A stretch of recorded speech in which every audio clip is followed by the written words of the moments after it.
and for appropriate Sit punishment. down. Get out, man. Come on, man. Sit down. What you mean, man? Stay down. No, man. Get me the fuck out of here, man. Judge. No, And- you took my plea back, man. Get me the fuck out of here, man. Get me out of here. Get me out of here, man. Sit down. Get me out of here, man. Almost done, Judge. Get me the fuck out of here. And they, No, man. Get me out of here. Get me out of here, man. What the fuck you mean, man? Thank you, Your Honor. We are present in the state of Ohio versus Dennis Welk in case number 25 CR 206. The defendant is in court represented by counsel. We were last here on May 14th where the defendant pled guilty to count 5 and count 6, both being sexual battery felonies of the 3rd degree. At that time, the court referred the defendant for a pre-sentence report and victim impact statement. Those reports have been completed and the state is prepared to proceed with sentencing. Mr. Watson? Thank you, Your Honor. May it please the court. I'm going to be brief. This was a heinous crime, Judge. This was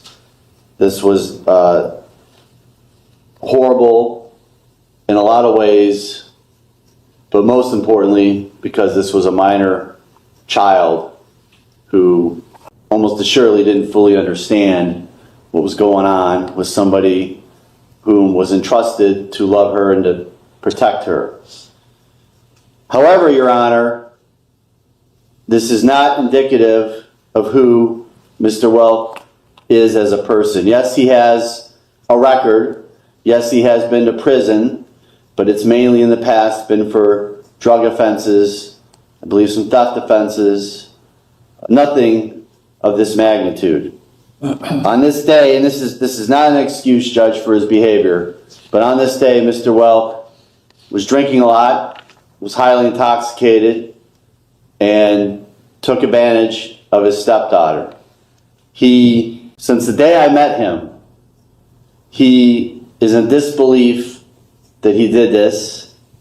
He has expressed to me his remorse and his sadness and how he hurt her, how he hurt his wife, how he hurt the rest of his family.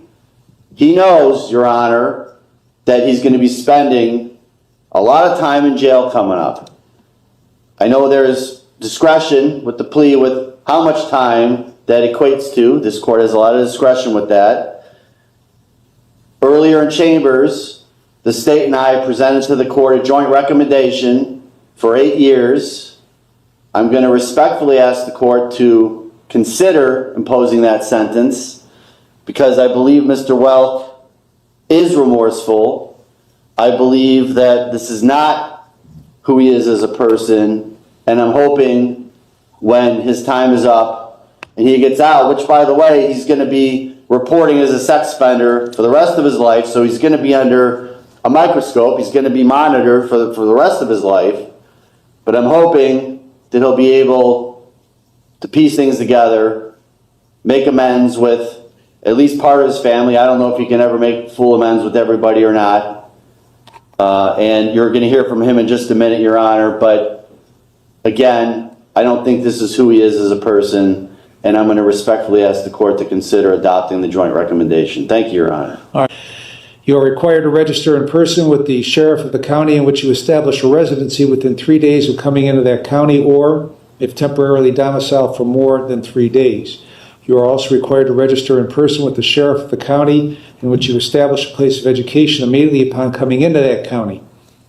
If you establish a place of education in another state but maintain a residence or temporary domicile here, you are also required to register in person with the sheriff or other appropriate official in that other state immediately upon coming into that state.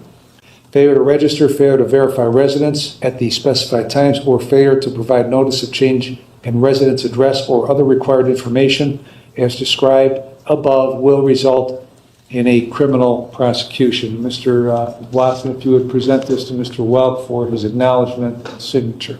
All right, Mr. Welk, what do you want to tell me before I impose sentence? That rapid-fire list of in-person registration rules is the sex offender reporting regime.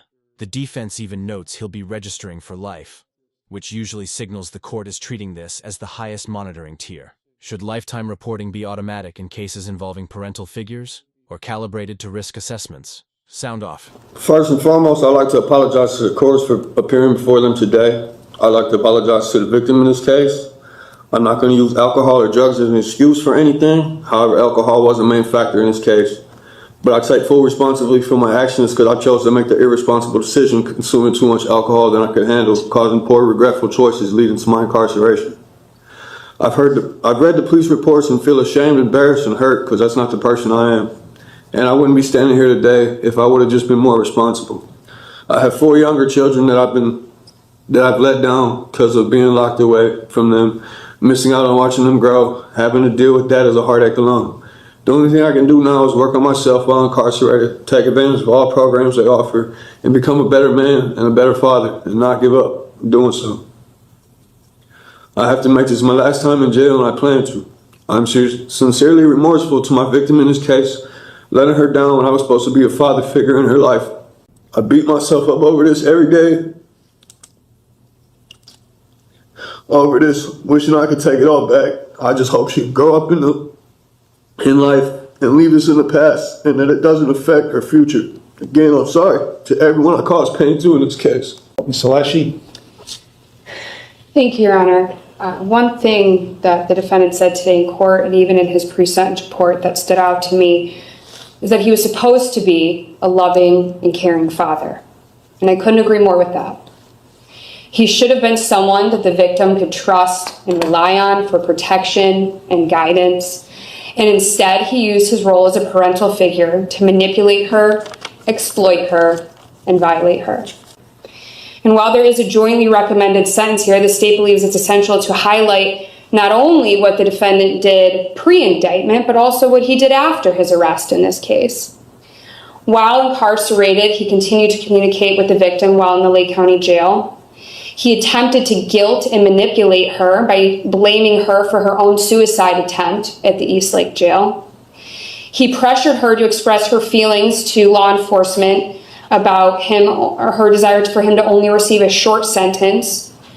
He spoke of wanting to attend counseling together. He emphasized they were a team and told her he loved her, despite being her abuser, despite doing what he did here.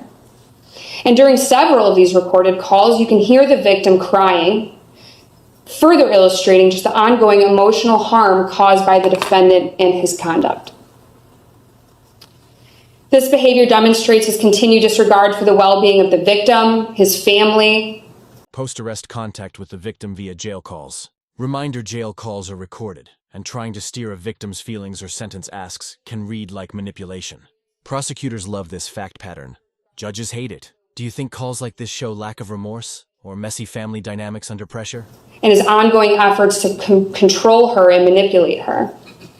The defendant today in court said he's remorseful, but in the pre-sentence report, he didn't believe he did anything wrong, and he wants to take this to trial. So I'm not sure what this court can believe. He has a lengthy criminal history, including 4 prior prison numbers and 5 felony cases. And all of this, I think, supports the need for a significant term of incarceration, and respectfully ask this court to impose a jointly agreed sentence of 8 years. Thank you. Thank you. Why did you call her after you were in jail? Because I was told by the detective I was allowed to. Okay. I didn't call her, I called my wife and she answered the phone. All right. And what contact did you have with her about retracting her statement or modifying her It statement? wasn't retracting. We talked about counseling, going to counseling and stuff, because that was something that they was talking about making them do. And something she said she didn't want to do. Well, trying to, whether directly contacting her or contacting her through your wife, was wholly inappropriate. And it was further evidence of you trying to take advantage of her at that young age, like you did when this happened. Now she had asked the detective if she could have contact with me when this case was all started. Then when I went to my preliminary hearing on February 11th, I asked the detective and he told me the same thing. All right. Well, you're experienced enough in the system to have the wisdom that you shouldn't have been contacting her. Okay. In talking to her, having about anything having to do with this case. So you've in your statement, you say you apologize to her, but then in the pre-sentence report, you talk about how you don't believe you did everything you're accused of doing and wanted to take this to trial. What's that all about? I don't remember exactly what I said, Your Honor, but what I was saying was I don't have recollection of what happened the night of. So I wasn't admitting to, I don't know what happened. So did you or didn't you do this stuff? Yes. And I got to tell you, it doesn't get much worse than this kind of stuff. I understand. And I would note in the record that in 2009 or 2010, you were sentenced to prison on a burglary, released on judicial release, and then returned to prison after a violation of the judicial release. And you were released January 7th of 13. You went back to prison on another case on May 1st of 13 and got out in August. Went to prison on an attempted burglary, trespass in a habitation, breaking and entering June 23 of 16 through August 5 of 18. A whole bunch of theft offenses between that last prison sentence and where you are today. So you've had a lifetime of criminal activity, but none worse than what has occurred here. So I've reviewed the pre-sentence report and a victim impact statement. I've considered what you have said, what counsel has said, and I've also considered that they've made a joint recommendation of 96 months in prison. And so on count, and I've considered all the provisions in 29, 29, 11, 29, 29, 12, 13, and 14. In consideration of all that, on count 5, I'm going to sentence you to a term of 60 months. On count 6, I'm going to sentence you to a term of 60 months that will be consecutive to one another with credit for 143 days. And consecutive sentences are necessary to protect the public from future crime by you. The joint recommendation floating around is 96 months, but the judge just announced 60 plus 60 months, consecutive, that's 120 months, 10 years. In Ohio, judges can go above a joint rec if they make consecutive sentence findings about public protection and proportionality, which you're about to hear. And for appropriate Sit punishment. down. Get out, man. Come on, man. Sit What down. the fuck you mean, man? Stay down. No, man. Get me the fuck out of here, man. Judge. You know And- what? Took my plea back, man.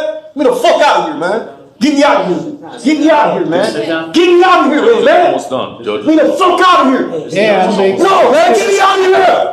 Get me out of here, man. What the fuck you mean, nigga? Get me the fuck out of here. Man, get me the fuck out of here, man. Let me get my leg. Get me out of here, man. Just take him in the chair. Okay, we're in this chair. All right.